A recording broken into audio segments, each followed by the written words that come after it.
Every single season, there's always a handful of teams that go from being non-playoff teams to playoff contenders. So in today's video, I want to talk about 5 NFL teams that I personally believe are playoff sleepers in 2025. Subscribe and like the video if you do go on to enjoy. Let's hop into it. So before we get into my top 5, I do have one honorable mention, and that will be the Jacksonville Jaguars. I think there's a lot of things going for this team. I like their new head coach in Liam Cohen. I think Trevor Lawrence is still talented and still has a ways to go, but I do think with this new roster, this new head coach, he will be better. And I think Travis Hunter, Brian Thomas Jr. will make for an awesome pairing in the receiving core. I still do have some questions about the defense and how they actually deployed Travis Hunter, but in general, this was a team a few years ago that was playoff contenders. I think they can get back into that mode this year if things go their way. But with that said, entering into my top 5, at number 5, I have the New England Patriots. This is a roster to me that has a lot of highs, but also a few lows that kind of keep me back from completely saying they are playoff contenders. Let's kind of just hop into it with the positives. For starters, I love Drake May. I think he had a fine rookie season with a very untalented roster last year. I mean, the offensive line was bad, the receiving core was bad, the running back group was not as elite as it is this year, and the coaching staff got fired after the year, so that should kind of tell you everything. Now, this upcoming season, he has a new head coach in Mike Vrabel, who we'll talk about in a minute, a new running back in Travion Henderson, who I think is lightning in a bottle, and also an excellent pass protector, a handful of new weapons like Stephon Diggs. Diggs, please get your act together. Kyle Williams will also be awesome, and the offensive line significantly improved with Will Campbell and Morgan Moses. So that's one of the reasons I expect him to get so much better from year 1 to year 2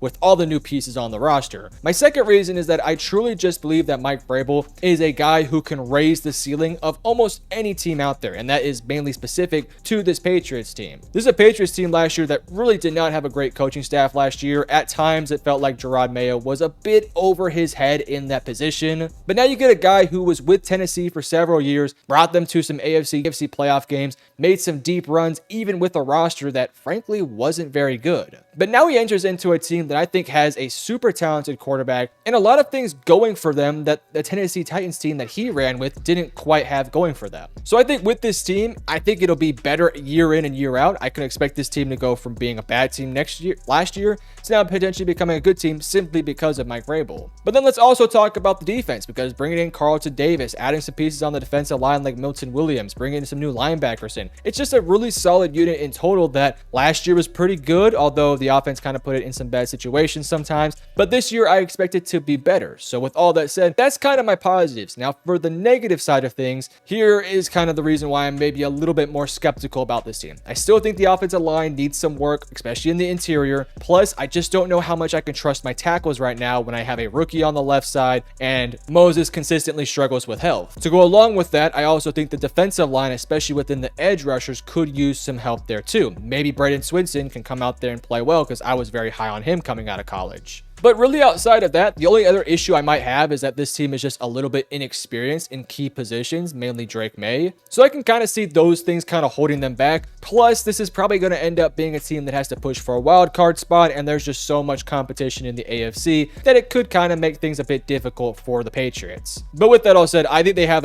definitely a great shot at getting there. They have so much talent on the roster. The turnaround from 2024 now to 2025 is insane, and I also expect the turnaround from 2025 to 2026 to also be a nice step forward too. So my prediction this year is that they'll be in the conversation. Maybe they'll make it, maybe they won't. But I think moving forward in 26, 27, and 28, they're going to be constant threats to make the playoffs. And they're going to be pushing the Bills, and they're going to be pushing the Dolphins, and potentially the Jets, if they can get there, into some serious conversations about who is the best team in this division. So I think the Patriots are totally heading in the right direction. Next up, let's move over to number 4, the Indianapolis Colts. Now, I just made a video on the Colts a few weeks ago, so if you are a Colts fan, I'll have it pinned up towards the back end. In fact, I think a lot of these teams I've already made videos on, so if you are a fan of any of these teams on this video, go ahead and check my channel. I'm pretty sure I made a video on damn near every single one of these rosters. But for the Indianapolis Colts, this is a damn good team. Like, everything about this roster is really solid. But there is like one or two things that really hold me back on this team. For starters, let's start off with the positive. So much talent on this team. A new tight end in Tyler Warren that I think is perfect for this roster. Some great receivers like Adonai Mitchell, who I think is going to get a lot more opportunities this year because he was constantly open last year. The quarterback just couldn't get on the ball. Michael Pittman's also good. Josh Downs, Alec Pierce, so good. Jonathan Taylor's one of the best running backs out there. I think Shane Steichen's a really solid offensive mind too, even though we'll see if he's a great head coach. I still think he's just a really solid solid offensive mind in general. And then defensively speaking, yes, you had some issues in the secondary, but you bring in some new faces like Ward and Bynum, and I expect that unit to be a lot better next year. Not to mention Laiatu Latu coming off the edge, I expect him to take some steps. Yes, you lost some pieces like some of your offensive linemen and EJ Speed and a handful of players here and there, but I'm not really worried about those losses. Sometimes losing some people could end up actually being kind of a good thing. Not saying that that will be the case, but it could potentially be the case. So just as a pure roster, I really don't have too many questions on the team outside of probably the most important position, and it's unfortunately the quarterback. Now, I'll say this. I love Anthony Richardson. I truly do believe that he could end up being the quarterback of the future because he has shown some of the most insane flashes and insane glimpses into what he can be. The problem is he's very inconsistent and he's constantly injured. And it's really unfortunate that he's so injury prone because if he was able to stay healthy, then I might have some more confidence in him. It's kind of right now a little bit difficult to be confident in him because he's constantly injured. However, with that said, the competition battle between Daniel Jones and Anthony Richardson is going to happen this offseason. I do expect AR to win the battle just because I don't think this team is going to give up on him after 2 years, especially within the 2 years where he's been constantly battling with injuries. It kind of would be a bit shocking for me because I just don't think you give up on a guy who has dealt with injuries and frankly was a developmental piece. Like we all knew coming out of college, he needed game reps, he needed experience, he needed a lot of time, probably 2, 3, 4 years, which I think we should give him. I think he needs the time. He's so unbelievably talented, and I hope everything works out. With that said, this is a Colts team that is trying to win now, and I could see a world where this Colts team gets fed up with trying to develop the guy, and if they say, you know what, we need to try and contend for playoff spots instantly, they could be in a spot where 5, 6, 7 weeks into the season, maybe they say, you know what, it's not working out, let's bench AR for Daniel Jones, and then we'll go from there. At the end of the day, Jones has led a Giants team to a playoff spot, and I do think he is a good fit within Shane Steichen's system, so maybe it could work out there. But I'm still lobbying for AR. I still think he deserves his shot. I think he deserves his time. Let him get some playing time on the field because does that guy need it. He's played like 15 games, guys. Like, that's crazy. But again, it's all up to Shane Steichen and that coaching staff. We'll just have to wait and see. I still think just in general, around that quarterback spot, they have so much talent. So I think they could potentially carry the quarterback, even if the quarterback is not great next year. Let's go to move over to number 3, the Las Vegas Raiders. I think this is a really solid roster that has like 1 or maybe 2 fundamental flaws that I am very worried about. But outside of those flaws, let's talk about the positive. They're very similar in some ways to the Patriots, where heading into this offseason, boy, this roster had a lot of questions. But in this offseason, man, did they address a lot of those questions I had. Starting off with the head coach. Similar to Mike Vrabel, I do think Pete Carroll is an awesome head coach that really does head the team in the right direction in a number of ways. For starters, from a culture perspective, from an identity perspective, it doesn't get much better than Pete Carroll. He's been there, done that for multiple teams, both in the college and in the NFL level. He's been super successful everywhere he's gone, most notably with the Seahawks, where of course they won the championship. And I think he's going to do some similar things here with the Raiders, where this Raiders team needs help building an identity, building a culture, building an offense, building a talent. And Pete Carroll has been there and he has done that. So I think he'll do it here with this team too. And then beyond the head coach, you bring back his, former quarterback in Geno Smith, who, by the way, in my opinion, is like a borderline top 10 player, or top 10 quarterback, I should say. I think he's more like top 15, but you could definitely make the argument he's definitely top 10. I would not argue there much at all. Last year with the Seahawks, that was a Seahawks team that, boy, that offensive line sucked. It was not good last year, and they really struggled because of it. But Geno Smith was damn near carrying that team at times. The amount of times that he just had pressure instantly on his face and he was able to make some crazy throws out of it was insane. And I think also that was a team in Seattle that really couldn't run the ball effectively because of how bad that offensive line was. But now you have this Raiders team that I think has a good enough offensive line to keep Geno upright, but to also have a great ground game too, because you add in Ashton freaking Genty. Now, I'll say this. I know a lot of people were not a fan of taking Genty because of, oh, it's a running back and how much value do you really get out of a running back? My personal perspective of it is this. I think as long as you get a good player, you get a good player. And I also think this.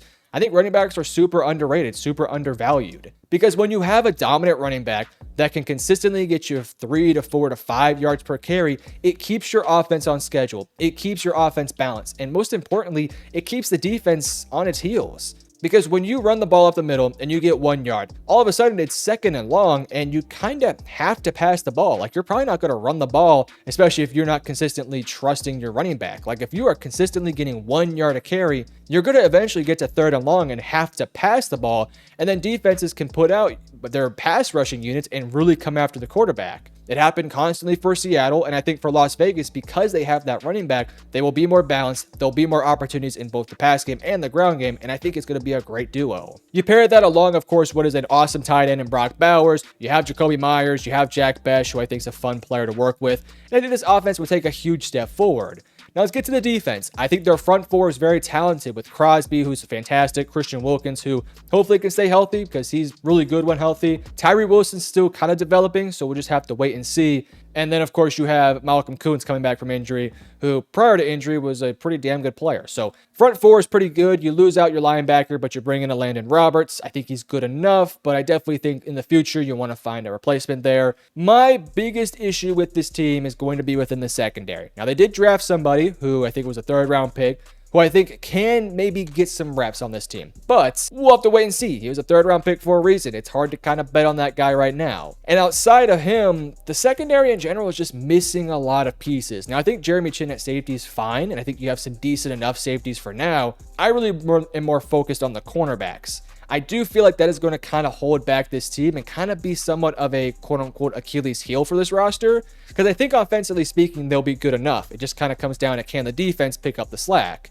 And if I'm constantly worrying about my secondary and my corners, it's kind of an issue. So for me, if they can kind of work around the corners, and if the corners can take a step forward, this will be a very competitive team and maybe can make a playoff spot. Last thing I'll say about the Raiders, their division is brutal. Chargers, Chiefs, and Denver are all extremely competitive and can all make the playoffs next year. So it's going to be really interesting, but I think the Raiders at least have a chance. Moving over to number 2, I have the Dallas Cowboys. Now, I want to make sure I'm very clear and transparent here. I am in some ways a Cowboys fan. I root for the team. I have family that loves the Cowboys. So keep that in mind when I'm talking about them, but I'm going to come at this as unbiased as possible here. But if I do show some bias, you can roast me in the comments below. I'll just eat it up. For me, this Cowboys team last year dealt with 2 main issues. Number 1, they just simply were not talented enough around their superstars. And number 2, goddamn, every single player got hurt last year. Now, if this year you fire your head coach, Schottenheimer comes in, not the biggest fan of the hire from a scheming perspective, but everything I've heard as a culture builder and building an identity has sounded pretty good. And then alongside those superstars, just number 1, coming back to form and staying healthy. I'm talking about Micah, who missed time, Dak, who missed time, CeeDee Lamb was banged up all year. Of course, Trevon Diggs, Deron Bland missed a lot of time last year. Like, those are your main guys. But now surrounding those guys is some legitimate ball players to work with. They got them in free agency, most notably Javonte Williams, George Pickens, Dante Fowler, Solomon Thomas, Kenneth Murray in the trade market. Some other guys like Kyer Elam too. More of those guys are depth options, but some of those guys like George Pickens is going to open up this offense so much. And Dante Fowler is going to give this defensive line a lot of juice. Javonte Williams might be, we'll see. He might be a good running back. We'll just wait and see on that one. Let's focus on George Pickens first, and then I'll talk about the draft in a moment.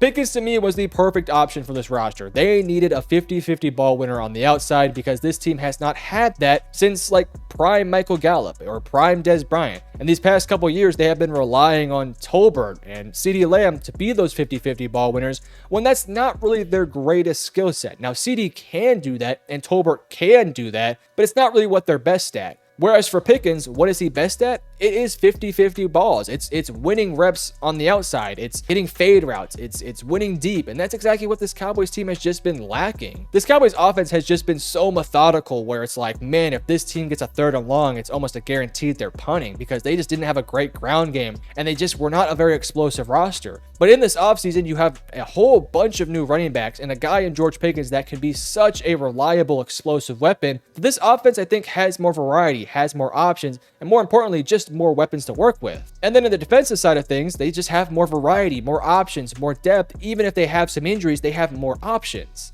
And then I get to the draft, where Tyler Booker steps in at right guard, replaces Zach Martin. I'm still kind of worried about the offensive line because it's so young and so developmental. Like, Guyton still, I think, needs another year of developing. Smith is awesome. Cooper Beebe's fine. Tyler Booker, we'll wait and see on that one. And then Terrence Steele, I don't know what to expect from Steele because he was not good last year, but he was pretty good a few years ago. So we'll just have to wait and see there. Round 2, Donovan Ezaraku is a awesome pick, just an absolute technician of a pass rusher. I think he was great value. And of course, in the 3rd round, Savon Ravel gives you some juice in a cornerback room that really needed a young piece. He will probably end up being a starter at some point because I think he's an awesome player. And then in the 4th round, you got Jaden Blue. You also got a UCLA defensive tackle that can hopefully stuff the run a little bit. Thought it was an awesome offseason. I think the Cowboys are truly heading in the right direction. Let's also not forget that prior to last year, where again, they were just riddled with injuries, this was a consistent 12-win team. And sure, they did nothing in the playoffs, but they were constantly winning 12 games a season. So I think this year I can expect something similar. Now, I'm predicting somewhere between 9 to like 11 wins this year. And if they can get to 10 plus wins, they're going to be in the conversations to make the playoffs. So that is my perspective of the Cowboys. If you guys think I was biased, you can roast me in the comments. But finally, at number 1, let's talk about the Arizona Cardinals. Now, I am not a Cardinals fan, but you're probably never going to hear another content creator who is consistently as high on a team as I am on with the Arizona Cardinals. I think the Cardinals have so much going for them. And yes, I still think this offense needs a few more pieces, like the offensive line. While it has some young guys and some young options, I think it could really use a bit more help. And I still think in the receiving core, I would like to see like one more just option there. But man, outside of that, this team had a fantastic draft and a fantastic offseason. Bringing in Josh Sweat, bringing in, of course, Calais Campbell and Dalvin Tomlinson, and then the draft adding Will Johnson and Walter Nolan. Like, what an overhaul for this defense. Last year, that defensive line was not good. And even though the secondary was young and still developing and getting better, man, that front 7 was really struggling. But this year, they just have really fixed up that unit. And now they have some legit options and some depth and some variety. And they can come at you with multiple different packages. So not only is the front 4 and front 7 just going to be significantly better, but I think adding now Will Johnson into the secondary to go along with the secondary that was already pretty talented and was getting put in a lot of bad situations because of their defensive line, I kind of expected to help both units out, where the defensive line will be able to create pressure on the quarterback as well as stuff the run, whereas the secondary can just do their job and not have to worry about the front 4. Now, on the offensive end, I expected to be a pretty similar unit to last year, and this was already a pretty good offense last year, so that's totally fine. But now I expect some bigger things from Marvin Harrison Jr. and Kyler Murray. So if they can get that tandem to work